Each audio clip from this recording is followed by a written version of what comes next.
بعد فأعوذ بالله من الشيطان الرجيم بسم الله الرحمن الرحيم قال الله تبارك وتعالى في القرآن المجيد والقرآن الرشيد والسماء ذات البروج واليوم الموعود وشاهد ومشهود آمنت بالله صدق الله العظيم وبلغنا رسوله النبي الكريم الأمين إن الله وملائكته يصلون على النبي يا أيها الذين آمنوا صلوا عليه وسلموا تسليما الصلاة والسلام عليك يا سيدي يا رسول الله وعلى آلك وأصحابك يا سيدي يا حبيب الله. محترم و معزز بزرگوں، نوجوان دوستوں، عزیز بچوں، اللہ رب العزت کی فضل و توفیق سے ہم سب جمعہ المبارک ادا کرنے کی نیت سے مسجد میں حاضر ہیں. میری دعا ہے خالق کائنات جلالہ ہم سب کا حاضر ہونا اپنی بارگاہ اقدس میں قبول و منظور فرمائے. نبی رحمت صلی اللہ علیہ وآلہ وسلم آپ نے ارشاد فرمایا، جمعے والے دن میری ذات پر درود پاک کی کثرت کیا کرو کیونکہ یہ یوم مشہود ہے. اور فرمایا ایک روایت میں کہ اس دن جو درود پڑھے اس کا میں خود جواب دیتا ہوں. اس واسطے جمعہ والے دن کثرت، محبت اور شوق کے ساتھ درود پاک پڑھا کریں. اللہ رب العزت ہم سب کو عمل کی توفیق عطا فرمائے. دوستان گرامی، آج سورۃ البروج شریف اس کی ہم تفسیر سننے کی سعادت حاصل کریں گے اور ساتھ میں سابقہ جمعہ المبارک میں جو ختم نبوت کا عنوان ہمارا جاری تھا اس سے متعلق بھی میں ضروری گزارشات آپ کی خدمت میں عرض کروں گا. اللہ رب العزت نے ارشاد فرمایا والسماء ذات البروج، اور فرمایا قسم ہے آسمان کی جس میں برج ہیں، والیوم الموعود، اور فرمایا کہ اس دن کی بھی قسم ہے کہ جس دن کا وعدہ کیا گیا ہے یعنی قیامت کا دن، وشاہد و مشہود، اور فرمایا گواہ کی بھی قسم ہے اور جس کو لایا جائے گا اس کی بھی قسم ہے. قتل اصحاب الاخدود، اور فرمایا اصحاب اخدود جن کو قتل کر دیا گیا ان کی داستان کو اللہ نے یہاں ارشاد فرمایا. یہ اخدود کسے کہتے ہیں اس کی وضاحت تو میں آگے چل کے کروں گا، لیکن یہاں بتا دوں جو زمین کے اندر غار نکال کر اس کے اندر کسی بندے کو دفن کر کے زندہ کو مار ڈالنا، آگ میں پھینک دینا، یہ اخدود کہلاتا ہے. اور دنیا کے اندر ایسے بادشاہ گزرے ہیں کہ جو زمین کے اندر ایک سوراخ نکالتے تھے، سرنگ ٹائپ، اس کے اندر پہلے بندے کو پھینکتے تھے اور اس کے اوپر آگ بھر دیتے تھے، وہ بندہ وہیں مر جاتا تھا. تو اللہ تعالیٰ نے ان کا یہاں پر ذکر فرمایا ہے. قتل اصحاب الاخدود، فرمایا اصحاب اخدود کو بھی قتل کر دیا گیا. الناری ذات الوقود، فرمایا کہ آگ ہی آگ ہے، جہاں بھی وہ چلے جائیں آگ ہی آگ ہے. یہ ذہن نشین فرما لیجیے. یہاں تک آج میں کوشش کروں گا کہ آپ کی خدمت میں کچھ باتیں عرض کروں. یہ اس سورت کا نام ہے بروج، اور برج کسے کہتے ہیں اس کی تفسیر کے اندر بہت سارے مفسرین کرام نے لکھا کہ آسمان کے اندر اللہ نے 12 برج بنائے ہیں، برج، اور ان کو 12 سیارے بھی کہتے ہیں. ان کے پھر آگے نام بھی ہیں. یہ عمومی طور پر یہ جو نجومی ہوتے ہیں نا، یہ پڑھا کے ان سیاروں کو دیکھتے ہیں. آج کل بھی یہ حکومت کا اتار چڑھاؤ ہے، سیاسی لوگوں کی آپس میں لڑائی ہے، تو یہ ہر روز بیٹھے ہوتے ہیں، اوے آج جائے ستارہ ہے دنال ٹکر گیا تھا، آج ہے اینج ہو گیا تھا، آج ہے اینج ہو گیا. وہ ویسے ہی بیٹھے کھچ کھچ مک مک کرتے رہتے ہیں، حالانکہ اس کا حقیقت سے تعلق نہیں ہوتا. کسی کی کوئی ایک آدھ بات سچی نکل جائے تو اتنا شور مچاتے ہیں، ویکھیا میں آخیا سی تے ہو گیا ہے، تو کی آخیا سی ہو گیا ہے، قدرت آلو ہو گیا تو تیرے آخر ڈھیر تو نہیں نہ ہویا. تو یہ جو ایسے نجومی اور کاہل لوگ ہوتے ہیں، ان کی باتوں پر یقین کرنے کا حکم نہیں ہے، ان کی بات سننی بھی نہیں چاہیے. یہ ایسے ہی بتاتے رہتے ہیں کہ ستارہ یہاں سے ایسے ہو گیا تو ایسے ہو گیا، تو اب یہ ہو جائے گا تو وہ ہو جائے گا. تو یہ کاہنوں کی بات پر کسی قسم کی کام کرنے کی ضرورت نہیں ہے۔ اللہ فرماتا ہے والسماء ذات البروج، ہمیں آسمان کی قسم جس کے اندر برج ہیں۔ اب یہ آسمان کی بھی قسم ارشاد فرمائی اور ساتھ میں اس کے اندر جو برج ہیں اس کی بھی قسم ارشاد فرمائی۔ اس کے بعد فرمایا والیوم الموعود، اور فرمایا اس دن کی قسم جس کا تمہارے ساتھ وعدہ کیا گیا ہے۔ یہ کون سا دن ہے؟ یہ قیامت کا دن ہے۔ یہ دراصل کافروں کو جواب دیا جا رہا ہے۔ کافر لوگ یہ کہتے تھے کہ جب ہم مر جائیں گے تو پھر قیامت میں ہمیں کوئی اٹھائے گا نہیں، یہ کیا ہے قیامت اور کیا قبروں سے اٹھانا؟ او بھائی ہمارے بڑے مر گئے، 200 سال گزر گئے، 300 سال گزر گئے، قبروں میں مٹی ہو گئی، وہ قبروں کے نشان مٹ گئے، تو ایسی چیز کو کون زندہ کرے گا، کون اٹھائے گا؟ تو اللہ رب العزت نے فرمایا کہ یہ تمہاری سوچ ہے، یہ تمہارا ایک اپنا اختراع ہے۔ حقیقت یہ ہے کہ اگر میں نے وعدہ کیا ہے کہ تمہیں میں قیامت میں اٹھاؤں گا تو میں قسم اٹھا کے کہتا ہوں وہ دن بھی آئے گا اور تم سے وعدہ بھی پورا کیا جائے گا۔ سمجھ آ رہی ہے آپ حضرات کو؟ تو اس واسطے یہ ان کا اصل میں جواب دیا جا رہا ہے۔ اور یہ یاد رکھ لیں آپ حضرات کہ یہ جو قیامت کا دن ہوتا ہے اس کا انکار نہیں کرنا چاہیے۔ ہماری ضروریات دین میں سے ہے کہ ہم قیامت کا انکار نہیں کر سکتے، یعنی جس طرح ہم اللہ کا انکار نہیں کر سکتے، رسولوں کا نہیں کر سکتے، آسمانی کتابوں کا نہیں کر سکتے، جس طرح ہم اپنے نبی کا انکار نہیں کر سکتے، اسی طرح ہم قبر و حشر کا انکار بھی نہیں کر سکتے۔ سمجھ آ رہی ہے آپ حضرات کو؟ تو یہ ضروریات دین میں سے مسئلہ ہے۔ تو اللہ نے فرمایا والیوم الموعود، اس دن کی بھی قسم جس کا تم سے وعدہ کیا گیا ہے، ہم تمہیں اٹھائیں گے۔ اور یہ آگے چل کے آئے گا اگلی صورتوں کے اندر، قیامت والے دن جب اللہ کافروں کو اٹھائے گا تو وہ پتہ کیا کہیں گے؟ یا لیتنی کنت ترابا، کاش کہ میں مٹی ہو جاتا، کاش کہ میں مٹی ہو جاتا، آج مجھے اٹھنے نہ پڑتا، ہو میں کس دھوکے میں رہا، مجھے لوگوں نے بھٹکائے رکھا کہ ہم قیامت میں اٹھیں گے نہیں، جبکہ حقیقت یہ ہے کہ آج رب نے کھڑا کر لیا، ہمیں اٹھا لیا اور آج اللہ حساب لے رہا ہے۔ یا لیتنی کنت ترابا، کاش کہ میں مٹی ہو جاتا اور میں بالکل یہاں آنے کے لائق نہ ہوتا۔ لیکن اس وقت آنکھیں کھلی تو کیا کھلی؟ اعلیٰ حضرت فرماتے آج لے ان کی بنا، آج مدد ماکر سے، پھر نہ مانے گے قیامت میں۔ اگر مان گیا قیامت کو مانا تو کیا مانا؟ ماننا ہے تو دنیا میں اپنے رب کو مانا۔ تو یہ قیامت کا انکار نہیں کیا جا سکتا۔ میں یہاں پر ایک اور بات بھی کہہ دوں، کافروں کا یہ کہنا تھا کہ ہمیں کون اٹھا سکتا ہے، لیکن اللہ نے جو جواب دیا وہ پتہ کیا تھا؟ فرمایا کہ اے انسان تو یہ بتا کہ جب تو قبر میں جائے گا تو تیری کو مٹی کو ہڈیاں کوئی ناخن کو وار شاڑ دی حسن کہا بالکل۔ تو فرمایا ان کے ذریعے سے تو اٹھانا مجھے بڑا آسان ہے، وہ میں نے تو تجھے تب بھی پیدا کر دیا تھا جب تو کچھ بھی نہیں تھا، ایک پانی کا قطرہ تھا جس سے میں نے تجھے بنا دیا۔ تو اگر تیرا کچھ نہیں تھا تو میں نے تجھے بنا دیا ہے، اور قبر میں تیرا کچھ تو ہوگا، تو پھر میں تجھے کیوں نہیں بنا سکتا؟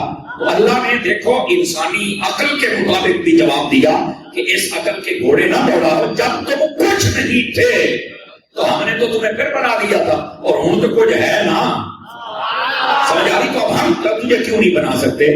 تو یہ کافروں کو اللہ نے اس طرح جواب عطا فرمایا۔ ہم سب کا ایمان ہے، ہم نے مرنا بھی ہے، قبر میں بھی جانا ہے، اور قیامت والے دن دوبارہ اٹھائے بھی جانا ہے۔ سمجھ آ رہی ہے؟ اب اگلی بات سماعت فرمائیے، وَشَاهِدٍ وَمَشْهُودٍ، اور فرمایا کہ گواہ کی بھی قسم، شاہد گواہ کو کہتے ہیں، اور گواہ وہ جو موقع پر ہو، گواہ ہوتا ہی وہ ہے جو موقع پر آنکھوں سے ساری صورتحال کو دیکھ رہا ہو۔ اور اس کے بعد فرمایا وَمَشْهُودٍ، اور فرمایا کہ جس کو لایا جائے گا اس کی بھی قسم ہے۔ اب یہ شاہد تو گواہ ہے، مشہود کیا ہے؟ اب یہ سوچنے والی بات ہے۔ مشہود جس میں بندہ آئے، اس کی دو صورتیں ہیں۔ اس کی ایک صورت ہے فرمایا کہ قیامت والے دن جو بندے آئیں گے ان کے گواہ بھی آئیں گے۔ اب یہ بات سمجھنے کو، مشہود سے مراد قیامت کا دن ہے، اور شاہد سے مراد یہ گواہ ہے۔ اور گواہ کیا ہے؟ یہ مختلف قسم کے ہیں۔ ایک گواہ اللہ خود ہے، ایک گواہ اللہ خود ہے کہ میرا رب ہر چیز کو ملاحظہ فرما رہا ہے اور رب کے سامنے۔ دوسرے گواہ ہمارے یہ فرشتے ہیں، اور قیامت والے دن ہمیں بھی لایا جائے گا اور ہمارے گواہ بھی ہوں گے۔ ٹھیک ہے. اچھا تیسرا گواہ فرمایا کہ تیسرا گواہ ہمارے یہ ہاتھ، ہماری یہ آنکھیں، ہمارے یہ پاؤں اور یہ زمین کا ٹکڑا جس پر ہم نے جو کیا ہوگا قیامت والے دن یہ بھی گواہ ہوں گے. توجہ نہیں فرمائی آپ حضرات نے. تو ایک انسان کے لیے تین قسم کے گواہ ہیں. ایک رب کی ذات ہے، دوسرے فرشتے ہیں، اور تیسرے یہ زمین، یہ ہاتھ، یہ پاؤں، یہ چیزیں ہمارے لیے بطور گواہ ہوں گے. کیونکہ قیامت والے دن کئی بندے ایسے ہوں گے ان کے منہ پر مہر لگا دی جائے گی، وہ بول نہیں سکیں گے. زبان نہیں بولے گی، آنکھیں بولے گی، ہاتھ بولے گا، پاؤں بولے گی، زمین بول پڑے گی کہ اس نے یہاں یہ گناہ کیا، یہ ظلم، یہ قتل، یہ ڈاکہ، یہ اس نے 2 نمبری کی، یہ ملاوٹ کی، یہ اس سے دھوکہ کیا، تو وہ یہ سارے بولے گی. یہ گواہ مراد ہے. تو فرمایا ان گواہوں کی بھی قسم. اب قسم کیوں اٹھائی؟ قسم اس لیے اٹھائی کہ تسی قسم والی گل مان جاتے ہو تو پھر مان جاؤ تواڈے گواہ ہیں. اور مشہود کا مطلب کیا ہے کہ تمہیں لایا جائے گا، تمہیں وہاں پر حاضر کیا جائے گا اور تمہارے سامنے گواہی دیں گے. لیکن اس سے پہلے اپنے رب کی بارگاہ میں توبہ کر لو تاکہ ہم آئیں بھی صحیح، ہمارے گواہ بھی آئیں، لیکن ہمارے لیے کوئی وہ ایسی گواہی نہ دے دیں جس سے مشکل ہو جائے، بلکہ ایسی گواہی دے دیں جس سے رب بھی راضی ہو جائے، رب کا رسول بھی راضی ہو جائے. اور میں یہاں پر اس آیت کی تفسیر کرنے سے پہلے 2-3 باتیں کر سکتا ہوں اس کے مطابق. اگر آپ چاہتے تو دیکھیے، اگر یہ معانی مراد لیے جائیں کہ پہلا گواہ اللہ ہے. ایک بزرگ بیٹھے تھے، ان کے پاس ایک شخص آیا، بات بڑی سمجھنے والی ہے. تو وہ آ کے کہنے لگا حضرت مجھ سے نا گناہ بہت ہوتے ہیں، میں بڑی کوشش کرتا ہوں بچنے کی، لیکن پھر میں گناہ کر بیٹھتا ہوں. مجھے کوئی نا وظیفہ اور نسخہ بتائیے کہ میں گناہوں سے بچ جاؤں. آپ نے کہا ٹھیک ہے میں تجھے بتاتا ہوں. فرمایا کہ جب تیرا گناہ کرنے کو جی چاہے نا تو تم روٹی کھانا چھوڑ دینا، فروٹ کھانا چھوڑ دینا، کچھ بھی نہیں کھانا. انہوں نے کہا کیوں؟ فرمایا کہ رزق دیتا کون ہے؟ کہنے لگا اللہ. تو فرمایا گناہ کس کا کیتا ہے؟ یوں بھی اللہ دا. تو فرمایا یا روٹی ہوگی کھا لا تو یا نافرمانی کر لا. آپ نے توجہ نہیں نہ فرمائی. تو سیانے آتے نے جو روٹی کھا دی ہے تو بڑا حلال کھا رہا ہے، اور گناہ کے لیے اللہ. یہ بات تھوڑی سی باریک ہے اور سمجھنے والی ہے. بھئی یا تو رب کا دیتا ہے رزق نہ کھا تو یا پر دی نافرمانی نہ کر. ٹھکر بھی اسے ادا کرنا ہے اور نافرمانی بھی اسی کی کرتا ہے. تو پہلی بات یہ جب گناہ کا ارادہ ہو نا تو اس وقت کہنا میں روٹی نہیں کھانی، چونکہ میں تیری روٹی کھانا. آپ سمجھنے کی کوشش کریں، میں اس کی نافرمانی نہیں کر سکتا. انہوں نے کہا یہ بات تو ٹھیک ہے لیکن تھوڑا سا اور مجھے ذرا بتا دیجئے تاکہ مزید میں پکا ہو جاؤں. گل تھوڑی بڑی ٹھیک ہے، میرے دل کو لگی ہے. تو فرمایا اچھا ایسے کرنا، جب تو گناہ کرے نا تو پھر اپنا ذہن یہ بناوے نا کہ جب میں قبر میں جاؤں گا نا تو میری قبر میں ایسا انتظام کروں گا قبر کے فرشتے آ کے سوال نہیں کر سکیں گے. اس نے کہا حضرت میں تو یہ نہیں کر سکتا. تو فرمایا پھر اپنا ذہن یہ بنا لے کہ جب وہ سوال کرنے والے آئیں گے تو کیا میں یہ جواب دوں گا کہ میں گناہ کرتا رہا ہوں؟ جب تو بچ ہی نہیں سکتا تو پھر تجھے چاہیے تو گناہ نہ کر تاکہ سوالوں کے جواب دینے میں آسانی ہو. جو ہے نا، یا پھر انتظام کر جا کہ تیری قبر میں فرشتہ آئے نا تو اسے سوال ہی نہ کرے ایڈا ترکڑا تے ہو نا. میں نے کہا نہیں سائیں ایڈا ترکڑا تو میں نہیں ہو سکتا. تو فرمایا موڑے ایڈا ترکڑا گناہ مت بھی نہ ہو. آپ سمجھنے کی کوشش فرمائی ہے. انہوں نے کہا حضرت بات یہ بھی آپ کی ٹھیک ہے اور میرے دل کو لگی ہے، اگر آپ شفقت فرمائیں تو مجھے تھوڑا سا اور سمجھا دیں تاکہ میرا دل اور ڈر جائے. فرمایا اچھا. فرمایا پھر ایسے کرنا، توجہ میری طرف، جب تیرا گناہ کرنے کو جی چاہے نا تو کوئی ایسی جگہ بنا لو، ایسا مکان، ایسا کمرہ، ایسی جگہ جہاں تو گناہ کرے تو تیرا ذہن یہ مطمئن ہو اور تو یہ کہے کہ یہ وہ جگہ ہے جہاں مجھے اللہ نہیں دیکھ سکتا. ایسی جگہ تے لوگ کے کر. اس نے کہا سرکار ایسی تو کوئی جگہ نہیں ہے جہاں میں چھپ جاؤں اور گناہ کروں اور میرا رب نہ دیکھے. فرمایا پھر دو ہی گلاں نہیں، یا تے گڑ بے حیا بن کے گناہ کرنا تے رب ویکھی رکھے، تے یا گڑ اودا حیا کر کے گناہ چھڑ دے تے اللہ تے کو اپنا فرزند بنا چھڑے گا. سمجھ آیا؟ یہ تھا ہمارے بزرگان دین کے سمجھانے کا طریقہ. بشاہدی و مشہود کے تحت میں بات عرض کر رہا ہوں. ہم سب جتنے بیٹھے ہیں تین ہی باتیں، یا تو اللہ کا رزق کھانا چھوڑ دے پھر گناہ کرے، نہیں مجھے کا کھانا ہے وہ بھی نافرمانی نہیں ہونی چاہیے، اس کی فرما برداری ہونی چاہیے، ٹھیک ہے۔ اور دوسری بات، یا پھر بندہ اتنا تکڑا ہو جائے کہ بندہ قبر والے فرشتوں کا چالا نکل میری قبر ہے تو کدھر آ گئے ہیں، اتنا بھی نہیں ہو سکتا، تو پھر کام ہو کر یہ جواب دے لیں، سمجھ آ رہی ہے میری بات کی۔ اور تیسری بات، اللہ کو روک کے کارلا جو کر رہے ہیں تو کہتا اللہ سے تو میں چھپ نہیں سکتا۔ او میرے عزیز، میرے بھائی، میرے بزرگ، جب کوئی ایسی جگہ نہیں ہے کہ تو اللہ سے چھپ گیا ہے، اللہ دیکھ رہا ہے، تو کیا اتنا بھی حیا نہیں کر سکتا کہ میرا رب دیکھ رہا ہے؟ آپ مجھے بتائیں کہ جب لوگ بدکاریاں، بے حیائیاں، شراب کباب کرتے ہیں، کیا یہ لوگوں کے سامنے کرتے ہیں؟ بتاؤ مجھے، چھپ کے کرتے ہیں نا؟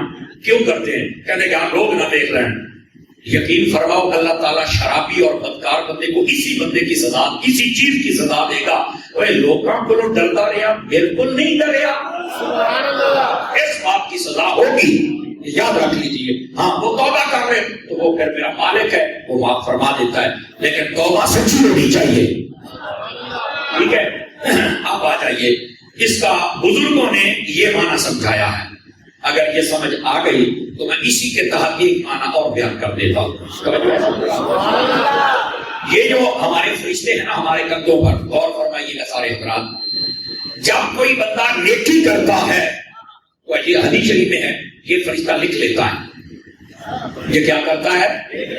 لیکن میں اس سے بھی ایک اگلی بات بتاؤں۔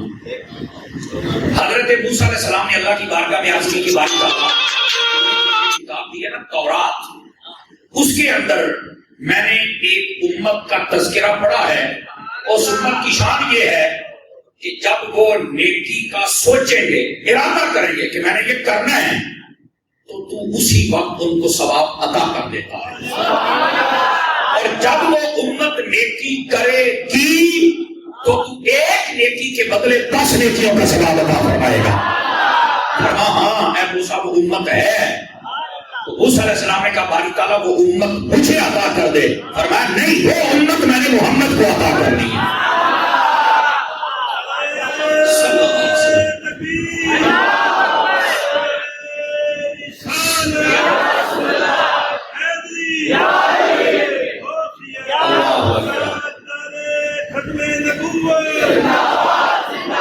اللہ اکبر، بات سمجھ آئی کوئی نہیں آئی؟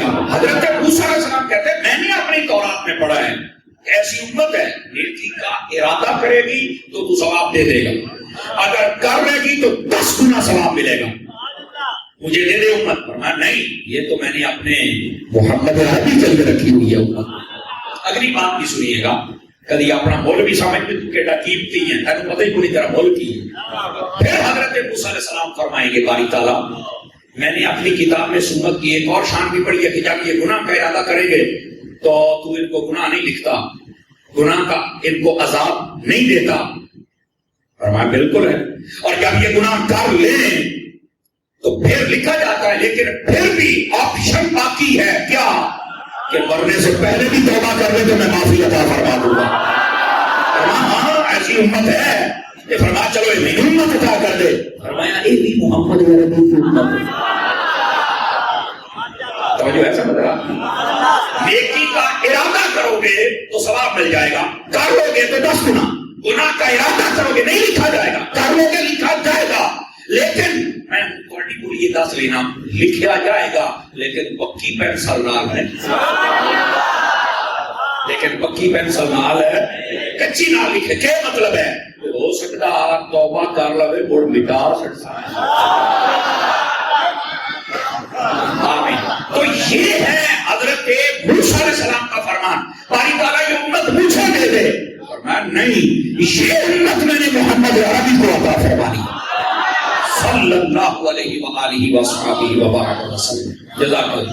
اور پھر اگلی بات، ابھی بات نہیں ختم ہوئی ہے، حدیث شریف میں ہے، پھر موسیٰ علیہ السلام کہے باری تعالیٰ میں نے اپنی تورات میں پڑھا ہے، اور کیجئے سارے حضرات، کبھی اپنے آپ کی پہچان بھی تو کیش ہے، حضور کا صدقہ تو کیا ہے، تو بڑا قیمتی ہے یار، تو بڑا قیمتی ہے، تجھے اپنا پتہ ہی نہیں ہے۔ موسیٰ علیہ السلام کہتے ہیں میں نے اپنی کتاب میں پڑھا ہے تورات کے اندر کہ وہ امت ایسے ہوگی کہ یا اللہ تو پہلوں کا اور بعد والوں کا علم اس امت کو عطا کر دے۔ پاس کے اولین و آخرین کا علم ان کو عطا کر دیا جائے گا. ہاں بالکل ایسی امت ہے. فرمایا باری تعالیٰ میں نے تو یہ بھی پڑھا ہے کہ یہ جو لوگ ہوں گے یہ سارے کے سارے یہ جھوٹ کے خلاف بات کریں گے. مطلب کیا ہے؟ کذاب اور دجال ان کو ختم کریں گے, یہ غلط بندے کے ساتھ جنگ کریں گے. بالکل ایسی امت ہے. تو فرمایا کہ یہ دنیا سے برائیوں کو ختم کرنے کے لیے بڑی کوشش کریں گے. کہا ہاں اس امت کی بڑی شان ہے. تو کہا باری تعالیٰ یہ امت مجھے دے دے. فرمایا نہیں, یہ امت میں محمد عربی کو عطا فرمائی.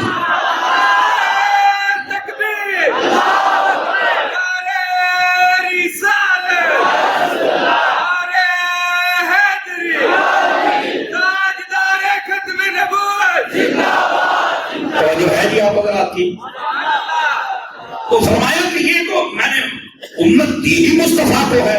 اور ادھر دیکھیے اگلی گل کے طور چس آئے گی.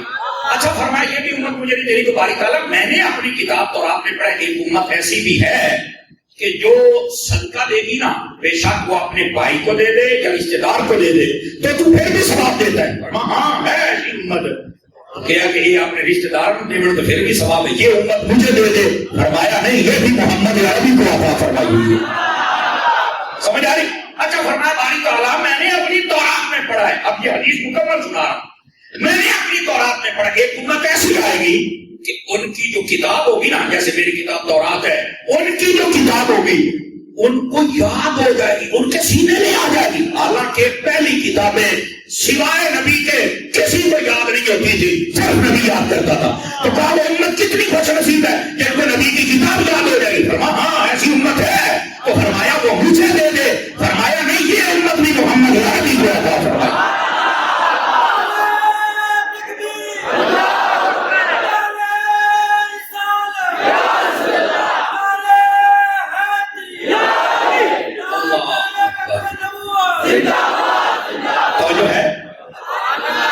سمجھ آئی کہ کوئی نہیں آئی؟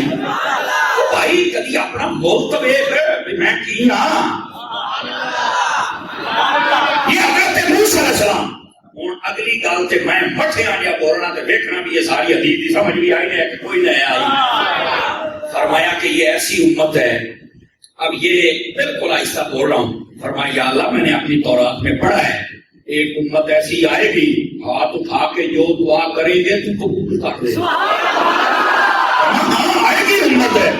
اللہ چلو یہ امت مجھے دے دے. فرمایا یہ بھی محمد کی امت ہے. اگلی بات واجب آ جائے گا آپ کی طبیعت کے اندر. اگر اندر کچھ ہوا نا پتھر کا ٹوٹا نہ ہو انشاءاللہ دے لو گے تو ڈیلے سے مدینہ ہو. موسیٰ علیہ السلام نے کہا اگر وہ امت مجھے نہیں دیتا تو مجھے محمد کا امتی بنا دے.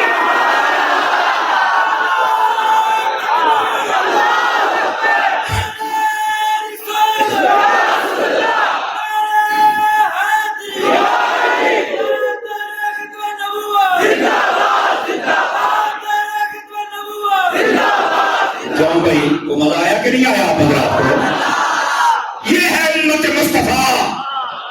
میں اور آپ سبھی قیامت کی صبح تک آنے والا ہر امتی میرے عزیز تو حضور کا بن کے تو دیکھنا. حضور دیکھنا کیسے نوازتے. یہ اس امت کی شان ہے. اور موسیٰ علیہ السلام کیا کہتے ہیں؟ 7 شانہ بیان کی تھی. 7 کہ 7ویں تو بعد آپ کہنے لگے بھی چلو یہ مہینوں نہیں دے رہی تو مہینوں مڑو دو. آپ بتائیے اس سے بڑھ کے کیا تمہاری کیا دوستو. اس واسطے کبھی اپنی پہچان بھی کیا کرو کہ ہم کیا ہیں. نصیبوں پر ناز کرو. دیکھو نا یہ تقسیم تو میرے رب نے فرمائی نا. کسی کو حضرت آدم کا امتی بنایا, کسی کو شیس کا, کسی کو آدم کا, کسی کو نوح کا, کسی کو ابراہیم کا, اسماعیل کا, داؤد کا, سلیمان کا, ادریس کا, شعیب کا علیہم السلام, حضرت موسیٰ کا, عیسیٰ کا علیہم السلام. سب نبیوں کو امتی بنایا. رب چاہتا تو ہمیں کسی اور نبی کا امتی بنا سکتا تھا, پر رب دی ونڈ تو بھی صدقے جاواں سانو چک کے تو مصطفیٰ دی چھوڑیے. سمجھ آ رہی ہے؟ اس واسطے آپ بس دعا کیا کریں کہ ہمیں حضور کی غلامی نصیب رہے. ہماری بات نکلنے والی. تو میں بات یہ بتا رہا تھا وشاہد ومشہود، اس کے تحت دوسرے گواہ کے فرشتے ہوتے ہیں. بات بہت دور نکل گئی. جو میں بتانے لگا تھا وہ یہ تھا کہ جب بندہ گناہ کرتا ہے، ادھر دیکھیے ذرا سننے والی بات، یہ فرشتہ اس فرشتے سے پوچھتا ہے اور کہتا ہے کہ یہ دو فرشتے ہیں، ان دونوں میں یہ سردار ہے سجے پاس یار. تو ایک پوچھتا ہے میں لکھ لوں ہاں،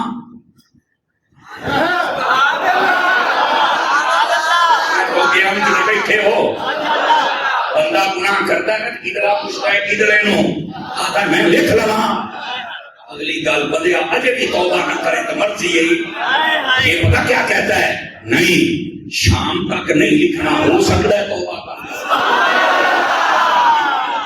اچھا جب شام ہو جائے تو پھر کہیں گا نہیں ہے تم ڈھیر سارے ہو گئے لکھ لو نا. اچھا توبہ نہیں چکی تھی کہ نہیں؟ آتا ہے لکھ لا پر پکا نہیں.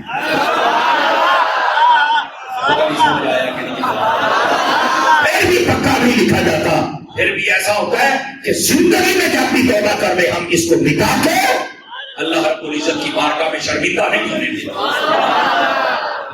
اور اگر اس کو میں تھوڑا سا اور آگے لے کے چلوں اور آپ اس کو سمجھیں تو پھر وہ شاہد و مشہود کا یہ تیسرا معنی اس اعتبار سے کہ یہ ہمارے گواہ ہیں وہ کیا ہوں گے؟ ہمارے ہاتھ، ہمارے پاؤں، ہماری یہ زمین، ہماری یہ آنکھیں، یہ ہمارے خلاف گواہی دے گی. اللہ کرے کہ بے حساب ہی جنت عطا کر دی جائے. سمجھے؟ ورنہ گواہی دے گے تو وہاں پر بچا کیسے جا سکتا ہے؟ سچی توبہ کے ذریعے سے. فقیہ ابو اللہ سمرقندی رحمۃ اللہ تعالی علیہ آپ نے لکھا ہے اس بات کو. آپ فرماتے ہیں کہ جب کوئی بندہ سچی توبہ کرتا ہے نا، اللہ تعالیٰ آنکھوں کو بھی بھلا دیتا ہے، اللہ تعالیٰ یہاں سے بھی مٹا دیتا ہے، اللہ تعالیٰ پاؤں کو بھلا دیتا ہے، زمین کو بھلا دیتا ہے. یہ فقیہ ابو اللہ سمرقندی نے لکھا تنبیہ الغافلین میں. تو کہا کیوں مٹاتا ہے؟ اللہ فرماتا ہے ہم نے بندے کو بخش دیا ہے، اب بندے کو شرمندہ نہیں ہونے دیں گے. شرمندہ نہیں ہونے دیں گے. کیا مطلب؟ اور فرمایا اے دے خلاف حسین بدھ ہی بکا دیتا ہے. کو یہ چیز ہوتا ہے نا بدھ ہی بکا دیتا ہے. وہ گواہ ہے ہی کوئی نہیں. کیوں؟ فرمایا جو میری بارگاہ میں توبہ کر جائے میں اس کی حتمی بخشش و مغفرت فرما دیتا ہوں. کیا میں امید کروں کہ ہم ان تینوں باتوں پر عمل فرما کے توبہ کریں گے؟ توبہ ضرور کرتے رہیں. اور سنیے میں ایک بات اور آپ کی خدمت میں عرض کروں. ہم چونکہ صوفیاء کے ماننے والے ہیں تو صوفیاء کہتے ہیں توبہ کرنے کا سب سے بڑا فائدہ کیا ہے؟ فرمایا ایک تو روزانہ کا حساب برابر، روزانہ کا برابر. یا اللہ ہے دنیا ہے تو شیطان مورے چڑھ جاتا ہے تو گناہ ہو جاتا ہے، تمہیں معاف کرنا. سمجھ آئی ہے؟ روزانہ کا حساب برابر، توبہ معافی. دوسرا فائدہ کیا ہوتا ہے؟ فرمایا کہ توبہ کرتا رہتا ہے اس کی طبیعت میں کبھی تکبر نہیں آتا. کیوں؟ وہ ڈرتا ہے، وہ عاجزی کرتا ہے، اس کی طبیعت میں ٹھنڈک آ جاتی ہے. یار میں ایڈے گناہ کی تھی بیٹھا جی میں نے سائیاں پڑھ لیا نا تو کسی وہ ڈرتا ہے، لکتا ہے، معافی مانگتا ہے، اندروں ڈرتا ہے، اکھی تو ڈرتا ہے، دماغ تو ڈرتا ہے، زبان تو ڈرتا ہے. اس کی طبیعت میں عاجزی آ جاتی ہے اور آہستہ آہستہ وہ اللہ کے قریب ہو جاتا ہے. اور جو گناہوں سے توبہ نہ کرے اس کی طبیعت میں تکبر آ جاتا ہے اور پھر جس کو جی چاہے فائر مار دے. متکبر جو ہے جس سے جی چاہے لڑائی کرے، جس کو جی چاہے وہ جناب قتل کر دے. متکبر میرے رب کو پسند نہیں ہے، عاجزی پسند ہے. عاجزی ہم سب کو کرنی چاہیے.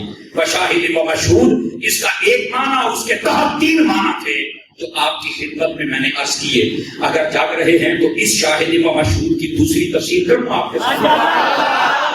پہلی تفسیر میں نے یہ کی ہے کہ قیامت والے دن بندہ بھی آئے گا اور اس کے خلاف جو گواہ ہیں وہ بھی آئیں گے. اور گواہ ہیں تین قسم کے، ایک اللہ، ایک فرشتے اور ایک یہ زمین جس پر گناہ کیے ہوں گے. لیکن جو توبہ کر لے اللہ سب پر پردے ڈال کے بندے کو جنت عطا فرما دے. ایک تفسیر مکمل ہوئی. اب دوسری سماعت فرمائیے. علماء فرماتے ہیں کہ یہ جو لفظ شاہد ہے اس سے مراد ہے جمعے کا دن.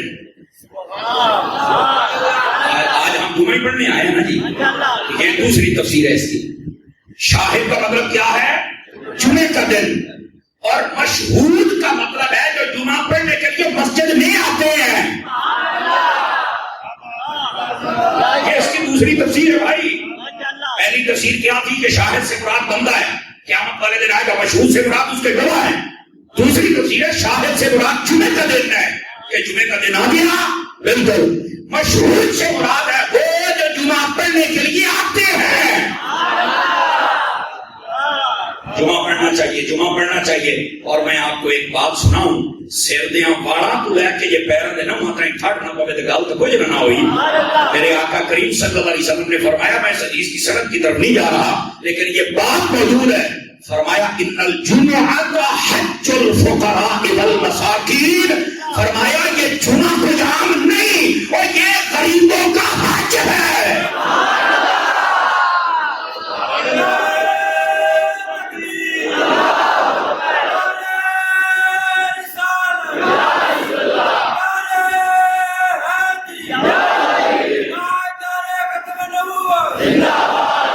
جو ہے عزیزوں کی، آپ کئی بندے چپ ہو گئے، ابھی مولوی صاحب نے تو کئی کام چک دیتا ہے۔ او بھائی جان میں نہیں چکیا ہے، جنہ سائیاں دا دین ہے انہاں آ چکے ہوئے ہیں۔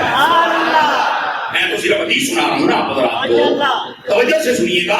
جمعہ غریبوں کا حج ہے، لیکن افسوس ناراض نہ ہوئیے گا، بعض ہیں ایسے کہ جو غربا ہیں جن کے پاس دنیا کا مال تھوڑا ہے، وہ بڑی جلدی مسجد کا رخ کرتے ہیں، لیکن کئی غریب ہونے کے باوجود وہ جمعے کے پاس نہیں آتے۔ انہیں پتہ ہی نہیں ہے کہ ہمارے لیے کتنا بڑا، وہ کوئی مسجد کے بوئے تے کھلو کے منگنا شروع کر دیتا، کوئی چوکٹ بیٹھا رہ جاتا ہے تے کوئی ریڑیاں لا کے کھلوتا رہتا۔ اللہ دے بندیا تیرا اج حج ہے۔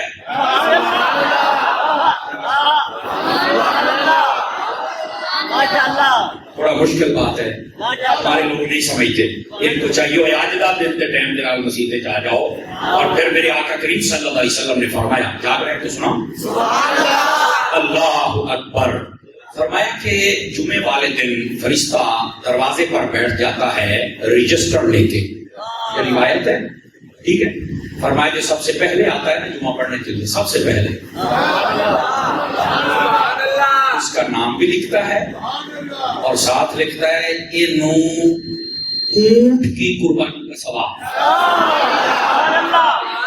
اٹھے نا اٹھے، یہ اونٹ قربانی کرنی پڑے تو 4 لاکھ گھٹ کوئی نہیں اٹھے گا، نہیں توجہ فرمائی آپ حضرات نے۔ تو یہ اس کی قربانی کا ثواب مل جاتا ہے، کس کو؟ جو سب سے پہلے جمعہ پڑھنے کے لیے آ جائے۔ تمہیں ٹائم نہ ہونا۔ اور ادھر دیکھیے، جب امام خطبے کے لیے کھڑا ہو جائے یہ رجسٹر بند کر دیتے ہیں، چل خطبے کا کیا مطلب؟ یہ خطبہ نہیں جو ہم تقریر دے رہے ہیں، خطبہ وہ جو عربی والا، اس کے لیے جب امام صاحب ممبر پہ آ جائے رجسٹر بند ہو جاتا ہے۔ خوش نصیب ہو جو پہلے آتے ہو۔ خطبے سے پہلے آنے والے ہر شخص کو قربانی کا ثواب ملتا ہے، وہ اونٹ کی قربانی، پھر گائے بھینس کی، پھر بکری کی، اور یہاں تک کہ انڈا اللہ کی راہ میں خیرات کرنے کا ثواب بھی ادا کیا جاتا ہے۔ بٹھے بولتے پیسوں کی چوک کر کے بیٹھا کمی نہ ہوتا مار بولتا صحیح، کمال والی بات ہے یار۔ یہ سامنے بیٹھ کے چوک پا آپ کو بات سمجھ آ رہی ہے آپ کو؟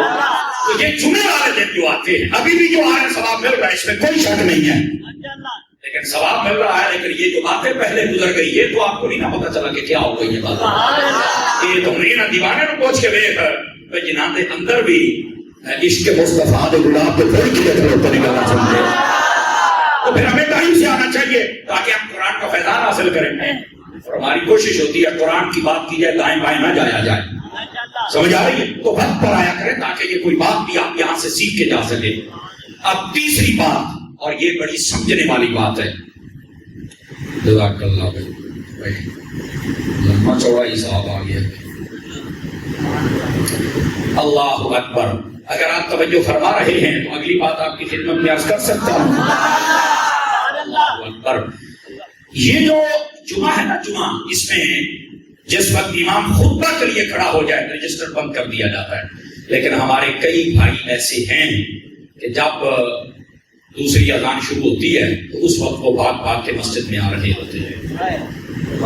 میں آپ کو ایک ٹوٹکے کی بات بتاؤں، تو جو نہیں فرما رہے، ٹوٹکے کی بات بتاؤں آپ کو، اور یہ اہم مسئلہ ہے، آ جائے گا انشاءاللہ سورہ جمعہ کی تفسیر بھی آپ کے سامنے کروں گا. ہمارے لیے حکم یہ ہے کہ جمعے سے پہلے ہم اپنا کاروبار اور دکان نہ کھولیں. حکم یہ ہے, سنیے گا ذرا. صبح اٹھو, اپنی تیاری کرو, کپڑے دھو, نہاؤ, حجامت کرو, اچھے طریقے سے تیاری کرو, ٹائم جمعہ کرو. جمعہ پڑھنے کے بعد اللہ نے فرمایا فانتشروا فی الارض وابتغوا من فضل اللہ. آپ زمین میں نکلو اور اللہ سے اپنا رزق حاصل کرو. جمعے کے بعد کاروبار کرنے کا حکم ہے. یہاں الٹی گنگا بہ رہی ہے. جمعے سے پہلے دکان کھلی رکھتے ہیں, جمعہ پڑے آتے دکان ٹھپی لگا اور مر رہے ہیں, بھوکا ہو گئے ہیں.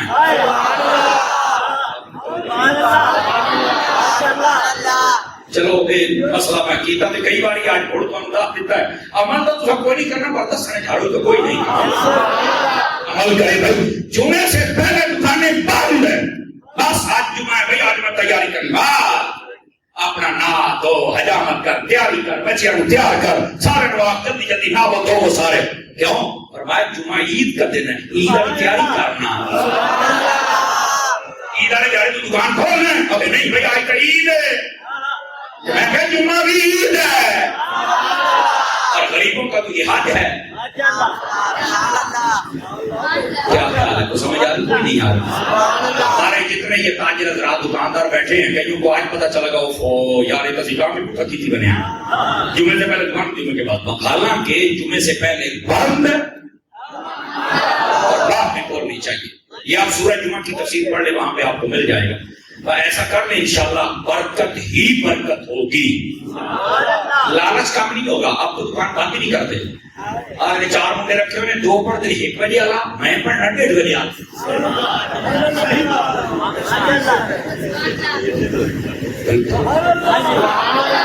تھوڑی اوکھی گال ہے, ہم تاجر حضرات میں در گیا کی بڑھیا بھائی. میری عزیز تو میں آنا بھی تو سارا دن تے ساری رات بھی کھولی رکھنا, یہ تیرا ڈیٹ بھر کی ہوئی تو بوڑ میں ہی میرے جان اس نہیں بھرنا. خدا دنائی تھوڑا اپنے آپ کو آرام دے لے, کو سکون دے لے.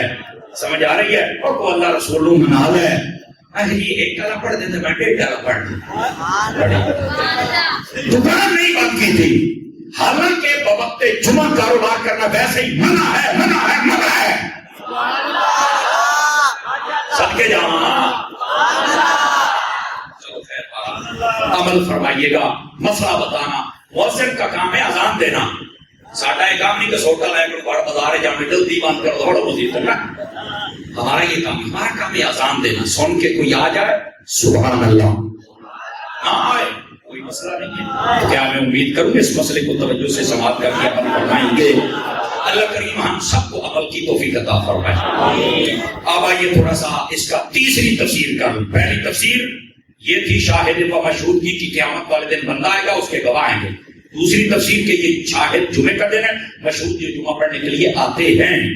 اور اس کی تیسری تفسیر فرمایا شاہد سے مراد حج کا دن ہے اور مشہود سے مراد وہ ہے جو حج پڑھنے کے لیے جاتے ہیں. ٹھیک ہے, تو جس جس پر حج فرض ہو وہ بھی کر لے.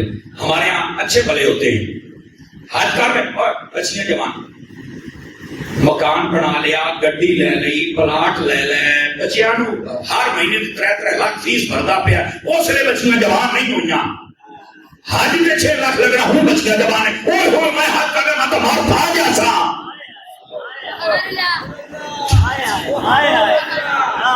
اور جانا تھا پہ بوڑھے ہو جاتے ہیں, بڑھے ہو گئے, گوڑیاں کاشا نہ رہ گئی.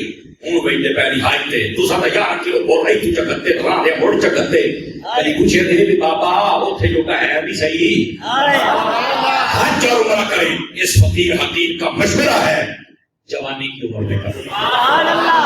جوانی آدھی جوانی کا پاس اس تو بعد یہ چھوٹے چھاٹے انہیں زبردست پیا میری گلاں یہ سیدھیاں ساریاں کئیاں نوں بڑی پیڑ ہوندی ہے. یہ چھوٹے چھاٹے انہیں بہتر جوانی ہے حج کر لے. اور میں آپ کو ایک حدیث سنا دیتا ہوں, اگر 10 آئے تو آپ بول سکتے ہیں. میرے کریم آقا نے فرمایا جو حج اور عمرہ کرتا ہے اللہ اس کی غریبی کو ایسے دور کرتا ہے جیسے لوہے کو جس کو سنگار لگا ہوا ہو آگ کی بھٹی میں ڈالا جائے اور فل گرم کیا جائے اور بعد میں جھاڑا جائے تو سنگار الگ ہو جاتا ہے, لوہا الگ ہو جاتا ہے. فرمایا اس طرح جو حج کر کے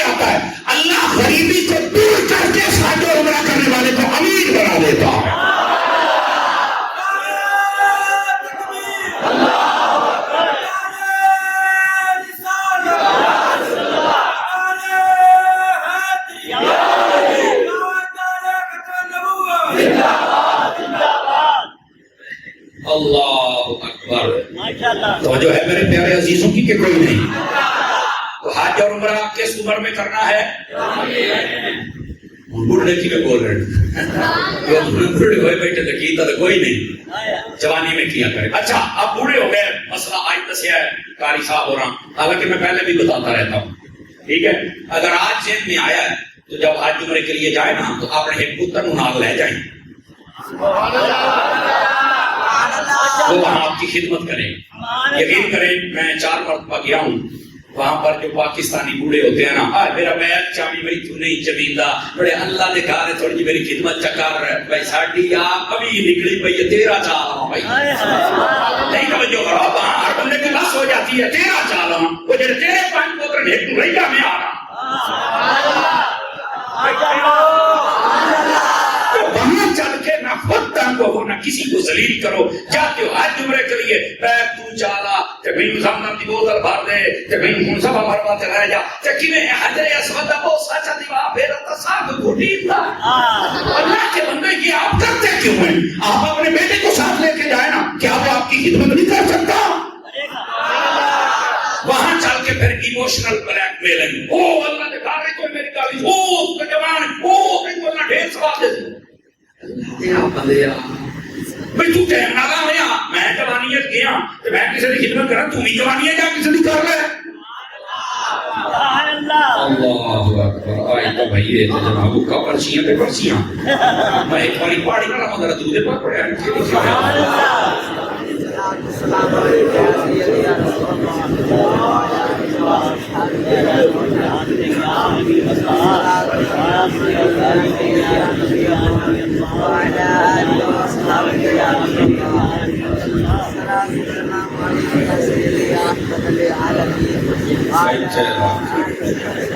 السلام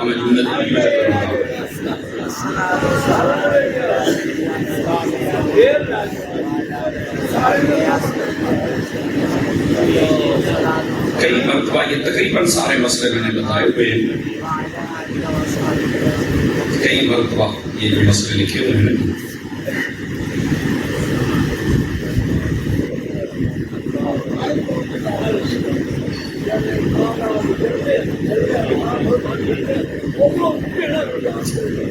اللہ اکبر۔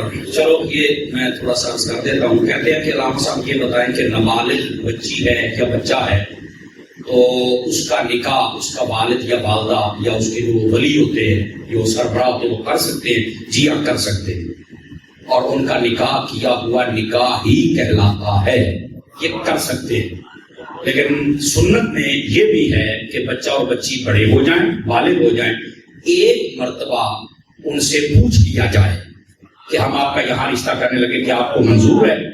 ہمارے یہاں یہ تھے میں کہ اٹھائیں گے بندے دا پتر پانے، یہ بھی نبی پاک کی سنت ہے۔ جب بندہ بالغ ہو جائے تو اس سے ضرور پوچھنا چاہیے، کوشش کیا کریں۔ یہ جو زمانہ چل رہا ہے نا، اس میں بچہ بچی جب بالغ ہو جائے تو اس سے ذرا ایک رائے لے لینی چاہیے، ورنہ موبائل نہ پہلی رائے رلی ہوئی ہوگی، مڑ تو پتہ بعد نہیں چلتا ہے، مڑ پر بچہ کا بھگتے رام دے ہو، ٹھیک ہے؟ تو اس سے بہتر ہے پہلے اپنی اولاد سے پوچھ لیا جائے۔ چھوٹے بچے کا نکاح اگر والد کرے تو ہو جاتا ہے، نکاح منع نہیں ہے۔ بالغ بچی اور بچہ، چھوٹا بچہ مطلب 5 سال کا بچہ، 5 سال والد اس کا نکاح کر سکتا ہے، یہ ہماری شریعت میں مسئلہ ہے، سمجھ آ رہی ہے آپ کی؟ اس کو اجازت ہے، ہاں، لیکن میں نے بتایا بہترین طریقہ کہ وہ بڑے ہو جائیں۔ بہترین طریقہ کیا کہ وہ والد ہو جائیں، رائے کے بعد ان کی جہاں ذہن مل جائے وہاں پر ان کا نکاح کرنا چاہیے۔ مولانا صاحب پوچھنا یہ تھا کہ آپ صلی اللہ علیہ وآلہ وسلم یعنی حضور کی پیدائش کب ہوئی؟ ہمارے استاد صاحب ہیں، انہوں نے اپنے گاؤں کے امام مسجد سے پوچھا تو انہوں نے کہا 9 ربیع الاول ہے۔ آپ ذرا تفصیل سے بتا دیں۔ دیکھیں یہ تاریخی اختلاف تاریخ کے حوالے سے ہوتا رہتا ہے، 9 کا قول بھی ہے، 8 کا بھی ہے، 17 کا بھی ہے، 19 کا بھی ہے، 21 کا بھی ہے، بہت سارے اقوال ہیں، 12 کا بھی ہے۔ آپ 12 ربیع الاول وہ ہے جس پر زیادہ کائنات کے علماء متفق ہیں، 12 کا، سمجھ آ رہی ہے؟ تو اس لیے 12 کا ہوتا ہے۔ اچھا، یہ مولوی صاحب نے جو مسئلہ بتایا اس کی ہیں 2 صورتیں۔ پہلی صورت یہ ہے کہ اس نے جو یہ کہا ہے کہ 9 ربیع الاول کو ہے، تو اس کا یا تو یہ مطلب ہے کہ وہ خود میلاد منانا نہیں چاہتا، تاں روکتا پیا کہ بار ہم نہ کرو، تو اسے کہے بھائی ہم 9 کو مان لیتے ہیں، تو 9 جلوس کاٹ لے، تو مسئلہ ہی نہیں ہے، تو 9 کو منا لے، ہمیں تو کوئی مسئلہ ہی نہیں ہے، ٹھیک ہے؟ یا تو یہ صورتحال، اور یا یہ ہے کہ وہ کہتا ہے اس کا میلاد نہیں ہونا چاہیے. تو اگر یہ ہے تو پھر اس کی غلط سوچ ہے، اور ویسے اس نے تاریخ بتا دیا تو کوئی مسئلہ نہیں. اختلاف ہوتا رہتا ہے، زیادہ امت جس پر متفق ہو جائے اس بات پر عمل کرنا چاہیے تاکہ امت کسی قاعدے پر اکٹھی ہو سکے. تو وہ 12 ربیع الاول. Are you understand? اچھا جناب، یہ ایک بھائی فوت ہو گیا، ان کے لیے دعائیں مغفرت بھی ضرور کریں گے انشاءاللہ. اچھا، یہ لفظ لکھا ہوا ہے، بیت کسے کہتے ہیں؟ بیت گھر کو کہتے ہیں، اور اہل بیت کا لفظ بولا جائے تو گھر والی کو کہتے ہیں. جب نبی پاک کا اہل بیت بولا جائے تو پھر اس کے اندر پہلے سب سے پہلے حضور کی بیویاں، پھر حضور کی بیٹے اور بیٹیاں، اور اس کے بعد نبی پاک کی نسل کے وہ لوگ جن کے اوپر صدقہ زکوٰۃ حرام ہے. یہ جب اہل بیت، بیت گھر کو کہتے ہیں. کس کو کہتے ہیں؟ یہ عربی زبان میں لفظ ہے. ایک بچہ مسلمان گھرانے میں پیدا ہوا، اس کے کان میں اذان پڑھی جاتی ہے، بالکل پڑھی جاتی ہے، سنت ہے. وہ بچہ پیدائشی مسلمان ہوا. پیدائشی سبھی مسلمان ہوتے ہیں، میں آپ کو یہ بڑی پتہ کی بات بتا رہا ہوں. کافروں کے گھر بچہ پیدا ہونے والے مسلمان ہوتا ہے، پتہ ہے آپ کو؟ اس مسلمان کا مطلب ہے وہ فطرت پر پیدا ہوتا ہے. بالغ ہونے کے بعد دیکھا جائے گا کہ وہ مسلمانیت کی طرف گیا ہے یا کفر کی طرف گیا ہے. وہ جدھر جائے گا پھر احکام لگیں گے، اس سے پہلے وہ فطرت اسلام پر ہوتا ہے، جس کو ہم آسان لفظوں میں کہتے ہیں کہ یہ بچہ مسلمانیت پر پیدا ہوتا ہے. یہ جو اذان ہوتی ہے نا، اذان کے بعد وہ بچہ مسلمان نہیں ہوتا، پیدا ہوتے ہی وہ فطرت میں ہوتا ہے. اذان کیوں ہوتی ہے؟ اذان اس کے کان میں پہلی وہ آواز دی جاتی ہے کہ تو دنیا تے آ گیا ہے پر تو کسی اور دا نہیں، تو مال کا آتا ہے. اور اس اذان کی اپنی برکت ہوتی ہے کہ جن آسیب اس قسم کی چیزوں سے یہ بچہ محفوظ رہے. یہ اذان دینے سے یہ جن، شیطان، شرارتی یہ سارے بھاگ جاتے ہیں، یہ اس کی برکت ہوتی ہے. سمجھ آ رہی؟ لیکن اگر صوفیانہ نکتہ ہے تو وہ یہ ہے کہ دیکھو بندہ پیدا ہوتا ہے تو اذان ہو جاتی ہے. اذان کی جماعت بھی تو ہوتی ہے نا، جب ہم نے مرنا ہے پھر اس کی جماعت بھی ہو جاتی ہے. یہ صوفیانہ نکتہ ہے، اس کو بھی سمجھنا چاہیے. اچھا، وہ سرکار کا امتی ہوا؟ ہاں جی، وہ سرکار کا امتی ہے بھائی جان، میں پہلے بتا چکا ہوں. وہ کسی بزرگ کے ہاتھ پر بیعت کر سکتا ہے یا نہیں کر سکتا؟ وہ بھی کر سکتا ہے. کیوں نہیں کر سکتا؟ اصل جو بزرگوں کی بیعت ہے نا، وہ اس لیے نہیں ہوتی ہے کہ وہ ہمیں کوئی نیا مسئلہ، نیا شریعت، نیا دین یا اسی کو نواں کلمہ پڑھنا. نہیں نہیں نہیں نہیں. یہ جو بیعت ہے اس کی 2 قسمیں ہیں. ایک ہوتی ہے بیعت طریقت، اس کو آسان لفظوں میں کہتے ہیں بیعت شریعت، اور ایک ہوتی ہے بیعت حکومت. بیعت حکومت کا مطلب ووٹ دینا، وہ آپ کسی اور کو دیتے ہیں، اور جن کو دیتے ہیں جسا بھی نہیں مل پائے اور رہنا لیا. یہ بیعت حکومت ہے، یاد رکھ لیجیے. جو بیعت طریقت ہے وہ بزرگوں سے کی جاتی ہے، اس لیے کہ اس بزرگ کے ساتھ ہمارا رشتہ رہے، وہ ہمیں نماز کی تلقین کرتا رہے، وہ ہمیں نماز کے ساتھ وضو اور قرآن اور تلاوت اور ذکر کوئی وظیفے بتائے جس کے ساتھ ہمارا جو لگاؤ ہے وہ اپنے رب کی ذات کے ساتھ ہو جائے. اور یہ بیعت طریقت ہوتی اس لیے ہے کہ وہ جو ولی کامل ہوتا ہے نا، وہ دعائیں کرتا ہے، وہ سجدوں میں پڑھ کے دعائیں کرتا ہے اپنے مرید کے لیے کہ یا اللہ اس کو بھی اپنی ذات کا قرب عطا کر دے. مرید اگرچہ کمزور ہو، پیر کامل کی وجہ سے اس کا بھی رتبہ بلند فرما دیا جاتا ہے. بندہ جتنا مرضی گناہگار ہوئے، سفارشی تکڑا ہوئے نا، جو یہ رچ بڑھائی لے ہوتا ہے، یہ ہمارے سفارشی ہوتے ہیں. اس کا کوئی یہ مطلب نہ سمجھے کہ یہ کوئی نیا دین سکھائیں گے، نہیں. پیر بھی وہی دین بتائے گا جو محمد مصطفیٰ کا دین ہے. اور یہ جو بیعت شریعت ہے، بیعت طریقت ہے، یہ ہمارے تمام بزرگوں نے فرمائی ہے، اس کا کسی نے بھی انکار نہیں کیا. یہ ہونا چاہیے. آگے، اگر کسی نے کسی پیر کی بیعت کی اور وہ پیر انتقال کر جائے تو بیعت ٹوٹ جاتی ہے؟ بیعت تو نہیں ٹوٹتی ہے، لیکن جو سلسلہ ہے رک جاتا ہے. کیا کسی دوسرے بزرگ سے بیعت کر سکتا ہے یا پھر اس پیر کے بیٹے کا مرید ہو سکتا ہے؟ دیکھیے اس میں 2 مسئلے. اگر تو آپ کا پیر ایسا ہے، اس میں جو اصل مسئلہ ہے وہ یہ ہے کہ اپنے پیر کا مرید رہے، پھر بعد میں دوبارہ نہ ہو، کیونکہ وہ کامل ہے نا، کامل تو مرنے کے بعد بھی تجھ پہ نگاہ رکھے. اگر وہ کامل ہے، پیر ہونے ہی کامل چاہیے. بھنگی چرسی نشئی داڑھی میں بے نمازی فاسق فاجر یہ پیر ہے ہی نہیں، کامل ہونا چاہیے۔ دوسری بات یہ رہی کہ اس کے بعد مرید ہو سکتے ہیں۔ بعض علماء نے کہا کہ آپ مرید ہو سکتے ہیں، لیکن پھر پیر تیرا یا تے پہلے تیرے پیر کو ترکڑا ہوئے تو یا کام از کم ہونے برابر کے ہوئے نا۔ پیر کے بیٹے کا مرید بندہ ایک ہی صورت میں ہو سکتا ہے کہ اس پیر نے اپنے بیٹے کو خلافت بھی دی ہو اور بیٹا اس لائق بھی ہو کہ آپ اس کے مرید ہو سکیں۔ بس اوقات پیر کا بیٹا ہوتا ہے، پیر نے انہوں خلافت ہی نہیں دیتی، یا پھر خلافت دی ہے کہ وہ داڑھی منائی بدا ہے، نمازہ نہیں پڑھتا، میلے میں رہتا ہے، تو ایسے گندے بندے کی تو ہم بیعت کر ہی نہیں سکتے، ہمیں یہ نماز ہی پتر آ جاوے۔ آپ نے توجہ بھی فرمائی میری بات پر، ٹھیک ہے؟ اللہ اکبر۔ نماز کے وقت امام کی نیت کرنا کیسا ہے؟ تو بھئی آپ مجھے اچھا یہ آگے کہتے ہیں جب اللہ تعالیٰ دل کی باتیں جانتا ہے تو پھر تو گاڑی پڑھ لیا کر، اللہ تیرا کار نہیں جانتا، ایسے وسیلے جایا کی رہنے نہیں توجہ فرمائی۔ لیکن ہم مسجد میں کیا لینے آئے؟ کہتے جماعت نے نماز پڑھ سائیں تو ثواب ہو سی تے پڑھنی پیچھے، میں اپنی پڑھی وہ مرنے ساڑھے پیچھے مینگو لین آیا ہے۔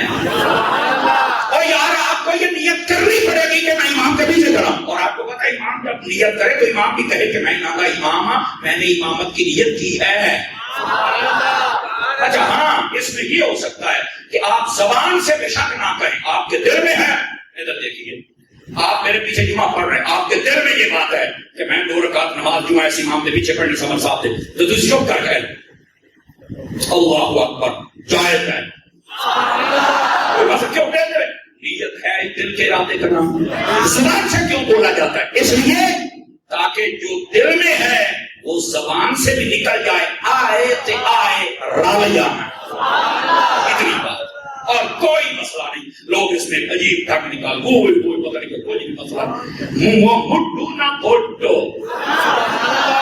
دل میں ہے اللہ اکبر کہہ دیتا ہے سو کے، اور اگر بول لو گے تو منع نہیں ہے۔ لوگ پتہ نہیں کیوں شور مچاتے ہیں۔ ہو گیا ٹائم کی؟ ہاں آپ سمجھ رہے ہیں، وہ کہنا اصل یہی چاہتا ہے کہ آج جب منہ بول دے یہ نہیں بولنا چاہیے، تو وہ بھی کملا ہے، اسے پتہ ہی نہیں ہے۔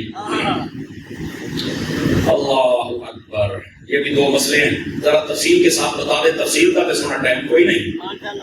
اچھا یہ نا حدود و قیود نہ لگائے کریں، یہ سارا لکھا ہوا ہے کہ ایک ہے کہ ہم جو جنازے میں سبحان اللہ پڑھتے ہیں کہاں ہے؟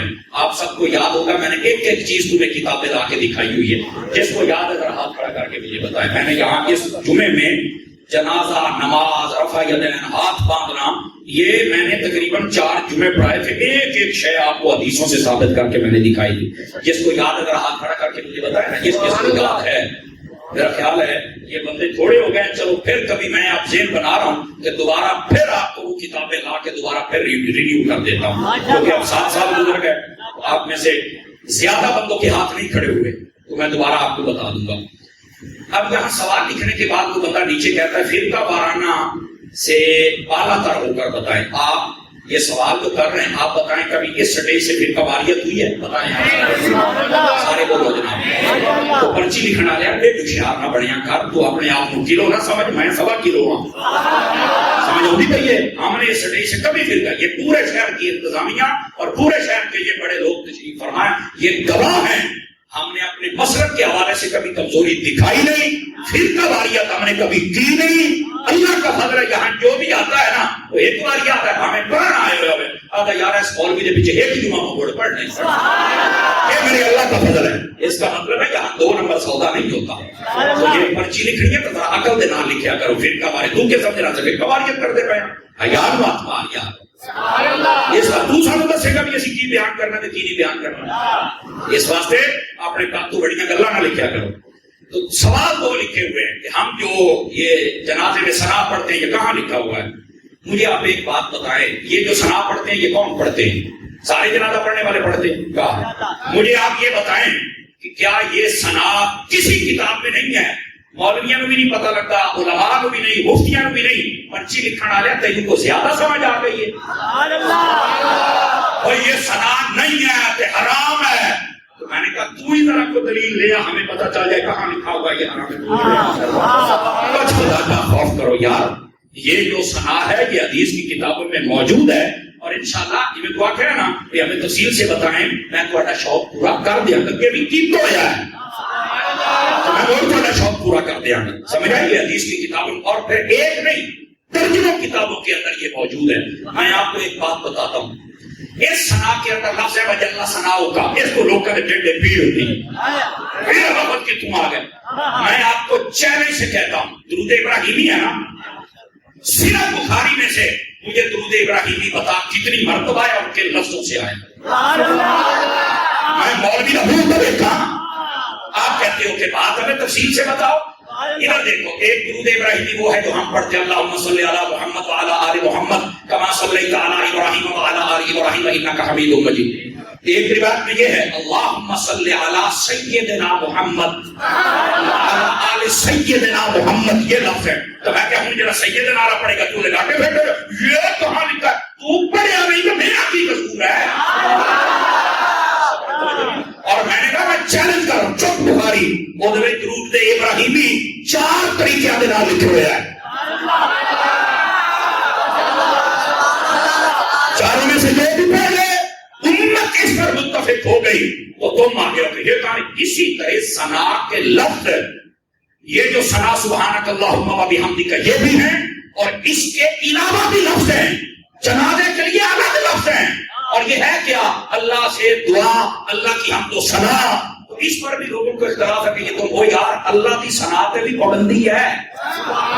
رہ گئی بات حدیثوں میں جیسے درود ابراہیمی 3 4 5 قسم کا ہے درود ابراہیمی لیکن لفظ مختلف ہے لفظ مختلف ہے. میں نے کہا بخاری نے نہ ہونا ذمہ دار ہو جا نہیں ٹھیک ہے. اسی طرح صنعت کے لفظ بھی مختلف ہیں. اب درود کا کراؤ نہیں میں صنعت ہے کیوں ڈیڑھ پیڑ اٹھے دیجیے گا. اس واسطے جیسے درود کے لفظ مختلف ہیں ویسے ہی صنعت کے لفظ بھی مختلف ہیں. اچھا ادھر سن لیجیے ہم جب سمع اللہ لمن حمدہ کہتے ہیں اور اس کے بعد ہم کیا کہتے ہیں ذرا بولیے ربنا.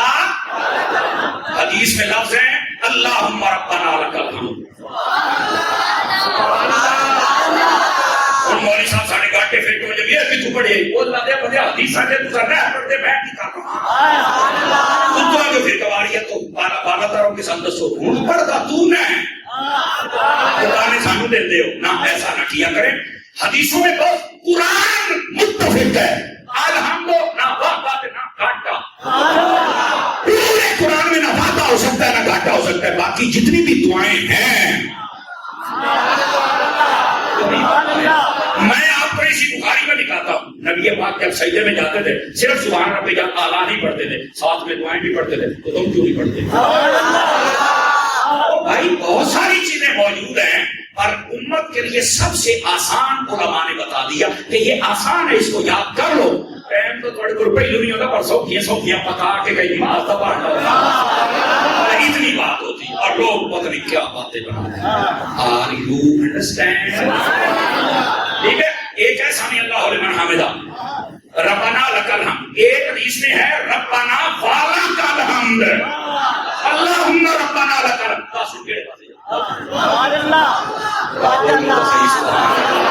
تو یہ حدیثوں میں لفظ آئے اور بہت زیادہ آئے. اللہ آپ کو خیر برکت. یہ مسئلہ میں اس لیے بول رہا ہوں تاکہ آپ کو پتہ چلے قرآن کے علاوہ جتنی دعائیں ہیں ان کے اندر کمی بیشی کے الفاظ میرے مصطفیٰ نے خود بیان کیے اور بیان امت کی آسانی کے لیے کی ہے. ٹھیک ہے. جو آسان ہے آپ ان کو یاد کر لیجیے. نماز جمعہ کی ہم عام طور پر 14 رکعت عام طور پر نہیں تو اسی خاص طور پر پڑھتے ہیں. نماز عام طور پر اور خاص طور پر پڑھتے ہیں. تو جب نمبریاں پڑھ کے جایا کرو احمد سلام پھرتا تو جوتیاں دی ٹھا ٹھا باہر بھاج لگ دے آپ نہ ہوا کرے ہم پرچی آئیے تو جواب تو دینا ہے نا. تو ہم 14 رکعتیں پڑھتے ہیں حدیث کے مطابق پڑھتے ہیں یا ائمہ فقہ کے مطابق پڑھتے ہیں. ائمہ فقہ کو کیا آپ سمجھتے ہیں؟ یہ جس نے پرچی لکھی اگر بیٹھا کام کرے کرنا تو ائمہ فقہ کو کیا سمجھتا ہے؟ یہ سارے ان پڑھ ہیں. میں پرچی والے سے گزارش کرتا ہوں تو کیا سمجھتا ہے؟ ائمہ فقہ جانتا ہے تو کون ہے؟ یہ ائمہ فقہ وہ ہے جن کو روزانہ مصطفیٰ کی زیارت میں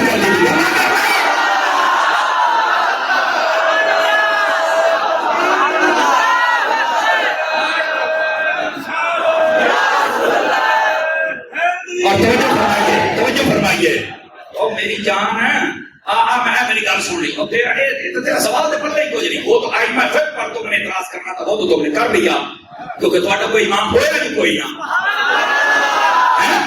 بے امام بے مرشدہ بندے کو ہونا ہی نہیں چاہیے.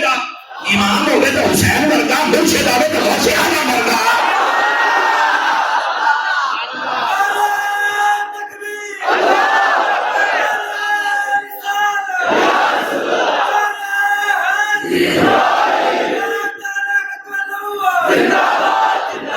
بھائی کو بات سمجھ آئی کہ نہیں آئی؟ آپ کہتے ہیں حدیث کے مطابق پڑھتے ہیں ائمہ فقہ کے. وہ ائمہ فقہ کے گھر دا دین ہے انہاں دے پیو دا دین ہے. انہاں اپنی طرفوں کا داخل کیتی ہے. حیا کر کہ وہ اپنی طرفوں داخل کر دے تے امام اعظم نہ بن دے. پتہ نہیں بزرگوں سے نفرت کیا ہے تمہیں یار. ادھر دیکھو یہ فقہ پتہ کیا میں تمہیں آسان کر کے بتا دوں. علماء نے ہمارے لیے دین کو آسان کر کے بتا دیا. ادھر دیکھو میں تمہیں مثال دینا تو ساری بات سمجھ آ جائے گی. بات کرتا نہیں میں آپ دیکھاں گا اور میرا پتر ہے اگر مکھن تے گزارا کر جا تو چنگی گل ہے.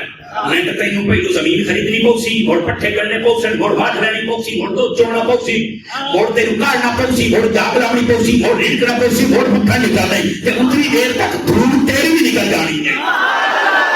ہم مکھن پہ گزارا کرتے ہیں کیوں؟ ہمیں پتا ہے امام اعظم نے قرآن و حدیث پر جو محنت کی ہے یہ اسی طرح ہے جیسے پہلے دودھ نکالا پھر اس کی چھان بین کی پھر اس کا جاگ لگایا پھر رڑ کیا. کہ یہ قرآن و حدیث کا مکھن ہاں وہ مکھن کر کے امت کو عطا فرما چھوڑو. کوئی ایک مسئلہ بھی ایسا نہیں ہے جو قرآن کے مطابق نہ ہو یا حدیث کے مطابق نہ ہو. یہ پتہ نہیں قوم کہاں سے آ گئی ہے. یہ آپ حدیث سے پڑھتے کیا وہ تینوں داتا صاحب بھی جو 14 رکعتیں پڑھ کے داتا بنے ہیں تو جب تسی گھٹ پڑھ گئے تو تواڈے کیوں نہیں جمے آپ؟ زندہ بندہ بول سکتا زندہ بندہ. حضرت بابا فریدی یہ 14 رکعتیں پڑھتا ہے. حضرت سلطان باؤ یہ 14 رکعتیں پڑھ جانا میرا چاندو. اب کیا بیٹھے ہوئے ہیں کیا چورن بیچ رہے ہو بزرگوں کے خلاف؟ شرم نہیں آتی ہے؟ کوئی بندہ قرآن و حدیث پر عمل کیے بغیر کبھی اللہ کا ولی بن ہی نہیں سکتا ہے. اور اگر یہ سارے اللہ کے ولی بنے ہیں نا تے پتر قرآن و حدیث پہ عمل کر کے بنے نے تینوں نہ سمجھ آوے تو بکری گل ہے. حدیث کے مطابق ہے یا ائمہ فقہ. تو ائمہ فقہ کو کی سمجھے ہے؟ یہ سارے مرد انجینئر کر گئے ہیں. ماشاءاللہ کا خوف کرو. امام اعظم وہ ہستی ہیں.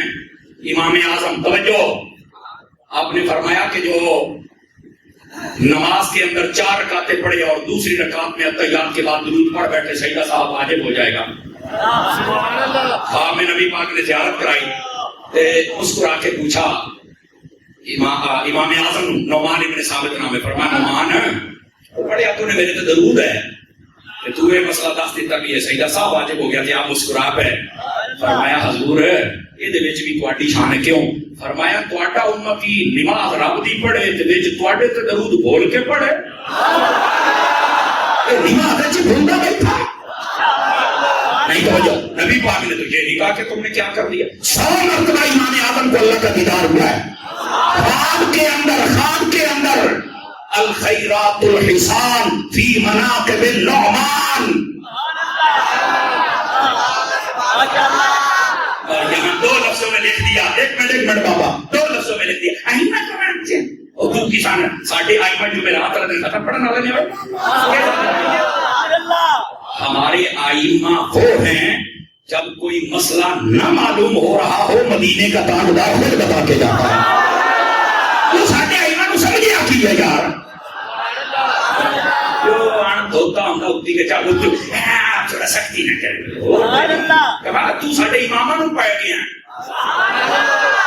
یہ مطلب مرسائیاں نے ڈال کرنا ہوتا ہے نا. ہوں گل کا بات میں کیتی کرو تو اس کا سان بلاؤنا کوئی نہیں. اس واسطے اپنی اوقات چ رہو. ایڈے تسی قرآن حدیث پہ عمل کرنا کوئی تو ولی تواڈے چ جم پوے منہ ویکھن روح نہیں کرتا. بند کرو. ساری مسجد کے اندر ایسے سوالات کرنے کی تو اجازت ہی نہیں ہے. میں آپ ہی انہوں سوال نہیں سا. اماں کو مانتے ہیں یا کس کو؟ کوئی مسئلہ یار آپ سنی بیٹھے ہیں، آپ مجھ سے مسئلہ پوچھیں، میں آپ کو قرآن و حدیث سے مطمئن کروں گا. کیا بھائی منظور ہے آپ کو؟ اور یہ جو دو سوال ہیں میں یہ بھی آپ کو بتاؤں گا. اور کدے وہ پاسی بھٹیاں والے وہ خلدار ساجدہ اے ساجد بٹی بیٹھا اوتھے بھی ایک بندہ سی اسے ٹیم دا اسے پارٹی دا بڑا اس نے ایک کہتے ہو مینوں دکھاؤ چ نماز کتنے جڑی تسی پڑھ دیو جدوں دکھائی تو مڑے سی کھوٹے بڑا آج تک نہیں نکلیا تو میں شوق ہوندا ہے پرلے درجے دا جاہل بندہ جنوں پتہ کسے گل نہیں اٹھی کے ساڈے گھر اللہ دا نام لو اس قوم نوں نماز پڑھ لین دیو جمعے والے دیہڑے اب تو جو دو رکعت پڑھ کے بھج جانا تے جے کوئی 14 پڑھے تے میریاں کبھی سپڑیاں پڑھیاں تے رب دی کیا سنا تے جے کوئی رب نوں سجدہ کر ہی لیا تے پھر کیا کر دی ہے یار.